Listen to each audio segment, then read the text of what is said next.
Boa tarde a todos. Aqui quem vos fala é sua amiga em Cristo, irmã Mara.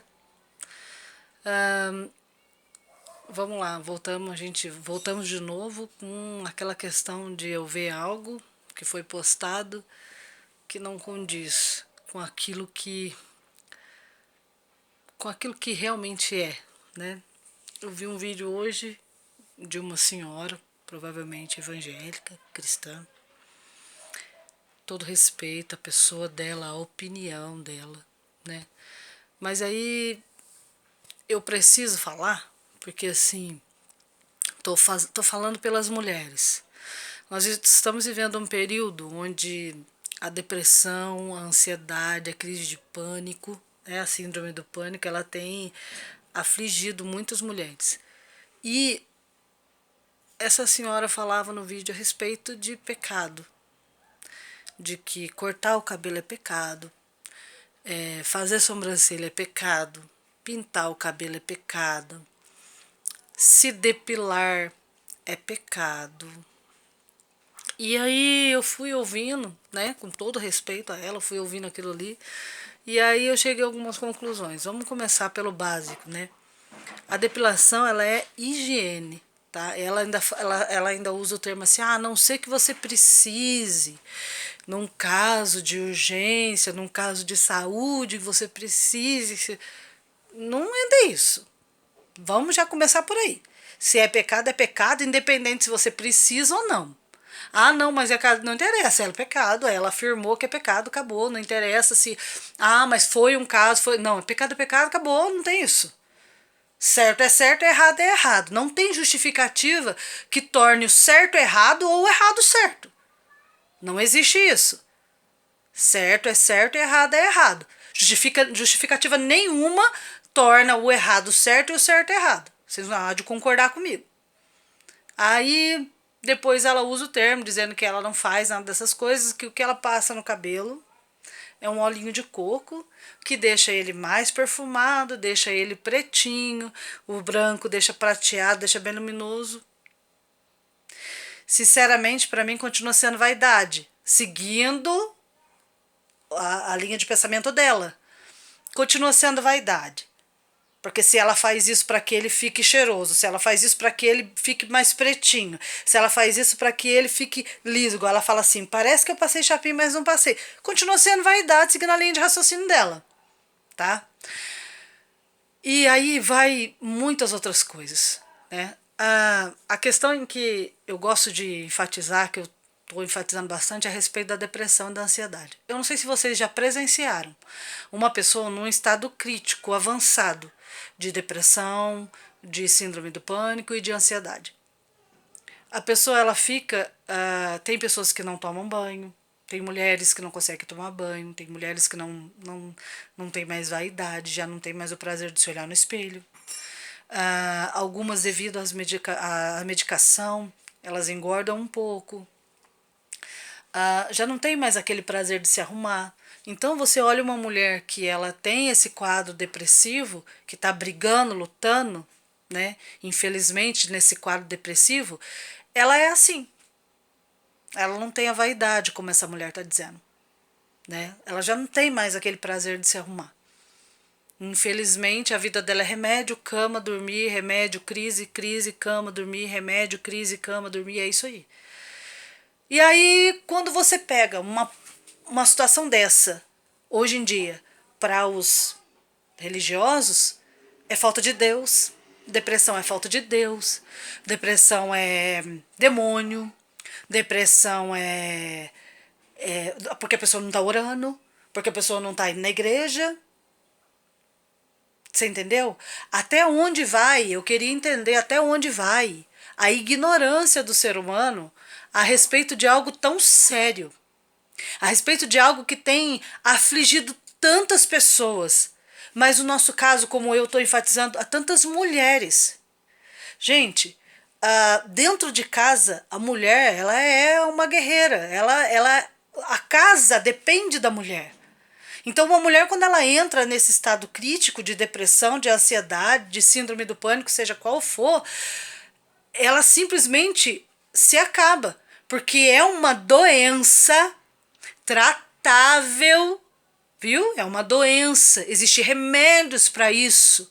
Então não é falta de Deus, não é pecado, não é demônio, é doença, tá? Porque daqui a pouco vão começar a dizer que câncer é falta de Deus, que câncer é demônio, vão dizer que AIDS é falta de Deus, AIDS é demônio, vão dizer que Covid é falta de Deus. Gente, são doenças, são coisas que infelizmente o próprio ser humano traz para ele, infelizmente. Por que muitas mulheres estão sendo abatidas com a depressão? Porque a mulher ela é sobrecarregada 24 horas por dia. Toda mulher é sobrecarregada 24 horas por dia, porque tudo é a gente que faz. Tudo a gente precisa resolver. A nossa mente, ela trabalha muito mais do que a dos homens. Os homens têm aquele senso de responsabilidade de sair de casa e trazer o pão para dentro de casa, de pagar as contas, de resolver os problemas burocráticos da casa. Mas o resto é a mulher. Os filhos, o problema com os filhos, o problema na escola, adolescente quando começa a namorar, adolescente é rebelde, é problema de saúde, tudo é a mãe. Se o pai fica doente, é a mãe que roda. Se o filho fica doente, é a mãe que fica doida atrás de remédio, isso, aquilo outro. Se a casa inteira adoecer e a mãe também adoecer, a mulher também adoecer, ela tem que levantar da cama adoecida e ela tem que cuidar do resto. Então, a mulher, ela trabalha mais a mente do que o homem. Então tende a maioria das mulheres a sofrer com essa questão de depressão e tudo mais. Por quê? Porque a gente tá todo dia, 24 horas por dia ligado. Tem noites que eu, particularmente, não consigo dormir. Minha cabeça não para de funcionar. Pensando no que eu vou fazer amanhã e no que eu vou fazer depois de amanhã. Então, pelo amor de Deus, deixa eu ver se eu consigo colocar algo na cabeça de vocês. Vocês estão transformando o evangelho em uma rede de acusações tão grande, em uma prisão tão grande, que ao invés de libertar, vocês estão fazendo mais cativos. Por favor, abram a mente de vocês para isso. Como é que pode? Então, se é pecado, se tudo é pecado, tudo é vaidade, então uma mulher em depressão, uma mulher com síndrome do pânico, uma mulher que já está trancada dentro de casa há meses, que já não come, não dorme direito, não toma banho, que está engordando devido à medicação, então ela tá tudo bem. Mas aí vocês contrariam de novo porque dizem que é demônio, porque dizem que é pecado, porque dizem que é falta de Deus. Pelo amor de Deus, gente. Vamos ler um pouquinho mais, vamos aprender um pouquinho mais. Esse canal é para isso, é para abrir a sua mente para verdade. Cuidado, a religião, a religiosidade. Vou deixar bem claro, não estou citando nome de ninguém, não estou citando denominação nenhuma antes que venham com blá blá blá na minha orelha, com mimimi, como diz por aí. Eu não estou citando nome de ninguém, não estou citando denominação nenhuma, eu estou dizendo a religiosidade. Porque não são só os evangélicos, infelizmente. Existem também outras religiões que levam muito ao pé da letra algumas coisas. Mas a maioria infelizmente, é a religião evangélica. Infelizmente. Que está fazendo mais cativo do que libertando. E qual que era o intuito de Cristo? O intuito de Cristo é morrer na cruz para nos salvar. A função, eu canso de falar isso, a função de Cristo pisar na terra foi nos ensinar a amar, foi nos ensinar a estender a mão ao próximo. De todos os mandamentos escritos, seja ele 10, 613, 11, 1, quanto você quiser inventar, são 2 que eliminam todos os outros. Amar a Deus sobre todas as coisas e ao próximo como a ti mesmo. Por quê? Porque se você amar a Deus sobre todas as coisas, meu querido, você jamais vai envergonhar o nome dele, você jamais vai aborrecer a palavra dele, você jamais vai fazer algo que possa vir entristecer o coração de Deus, como vocês dizem. E se você amar o seu próximo, você cumpre todo o resto. Só que já começa dentro das igrejas, já começa dentro da religião. Essa falta de amor, essa perseguição, essa coisa de eu odeio, eu não gosto. E o que mais você vê em rede social é indireta de crente para crente. O que mais você vê em rede social é indireta. Pelo amor de Deus, Cristo veio nos ensinar a amar. Para com esse negócio de tudo é pecado, que tudo vai pro inferno, que vai morrer. Para, cadê a falta? Cadê o amor? Cadê o amor desse cristianismo? Que não existe mais. Eu cheguei a presenciar pessoas que tinham que ir na frente de uma igreja lotada, pedir perdão para aqueles que estavam sentados, porque ela tirou 2 dedos do cabelo, 4 dedos do cabelo. E aí a pessoa diz assim, irmãos, eu queria pedir perdão porque eu cortei o cabelo. E aí o pastor levantava a mão e dizia assim, quem perdoa a irmã? Pelo amor de Deus, que hipocrisia é essa? Que ignorância é essa? Em achar que nós somos capazes de perdoar o erro de alguém, de fazer com que aquela pessoa seja perdoada do seu pecado. Que ignorância é essa de achar que nós temos o poder na mão, de levantar a mão e dizer assim, eu julgo ela. E aí quer dizer que se alguém não levantasse a mão e não perdoasse aquela irmã, aconteceria o quê? Ela não voltaria no seio da igreja, em comunhão com a igreja? Porque ela cortou 4 dedos do seu cabelo? Eu vi mulheres, eu tô falando de mulheres, eu vi mulheres com problemas psicológicos ter que chegar na frente de uma igreja e pedir perdão porque cortou o cabelo. E aí a vergonha que aquela pessoa passa, a humilhação que aquela pessoa passa. E o pior de tudo é que a igreja ter que levantar a mão e perdoar ela. O que foi que ela fez para a igreja? Quando ela cortou 4 dedos do cabelo dela, ela atingiu quem? Ela agrediu quem? Ela oprimiu, ela ofendeu quem, meu Pai eterno? Quem que aquela moça ofendeu? Dentro da igreja.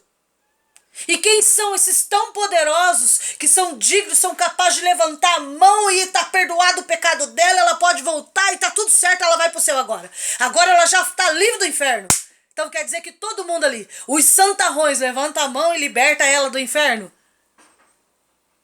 Pelo amor de Deus. Vamos cair na real? Vamos ler um pouquinho mais? Vamos aprender um pouquinho mais de Cristo? Porque não adianta nada falar dele e não conhecer ele.